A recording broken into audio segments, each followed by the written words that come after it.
প্রিয় দর্শক, আপনারা কি জৈব ছত্রাকনাশক এই নামটি শুনেছেন? এটি এমন একটি ছত্রাকনাশক যা উপকারী ছত্রাক দিয়ে তৈরি। এটি মাটির উপরে এমন একটি লেয়ার তৈরি করে যার ফলে ক্ষতিকর ছত্রাক গাছে আক্রমণ করতে পারে না, এবং একটি গাছের জন্য খুবই উপকারী একটি উপাদান। সেই সাথে এটি ক্ষতিকর অণুজীবকে মেরে মাটিকে উর্বর করে তোলে, ফলে মাটিতে উর্বরতা বৃদ্ধির পাশাপাশি গাছে প্রচুর পরিমাণে ফলন হয়। এই ট্রাইকোডার্মা পাউডার গাছের জন্য খুবই গুরুত্বপূর্ণ। এতে করে শিকড় পচা সমস্যা কিংবা গাছ নুইয়ে পড়ার সমস্যা এবং সেই সাথে তার নষ্ট হয়ে যাওয়ার মতো সমস্যা দূর হয়। কিন্তু এটি কিভাবে অ্যাপ্লাই করবেন, চলুন তা জেনে নেই। এটি আপনি 1000 কেজি জৈব সারের ক্ষেত্রে 1 কেজি অথবা 100 কেজি জৈব সারের ক্ষেত্রে 100 গ্রাম ট্রাইকোডার্মা মিশিয়ে তারপর এটি 7 দিন রেখে দিতে হবে।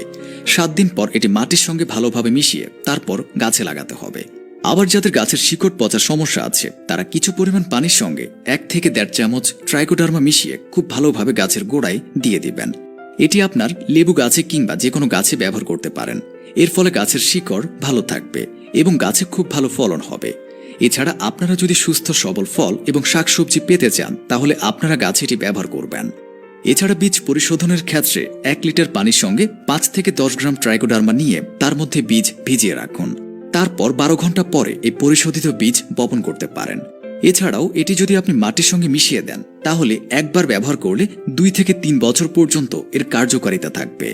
নরমালি আমরা যে সকল ছত্রাকনাশক ব্যবহার করি সেগুলো 1 থেকে 2 দিনের মধ্যে তার কার্যকারিতা হারিয়ে ফেলে, কিন্তু এটি ব্যবহার করলে আপনারা প্রায় 2 থেকে 3 বছর গাছকে ছত্রাক থেকে বাঁচাতে পারবেন। তার পাশাপাশি কাটিং থেকে চারা তৈরির সময় গাছের গোড়ায় ট্রাইকোডার্মা মিশিয়ে ভালোভাবে লাগিয়ে দিন।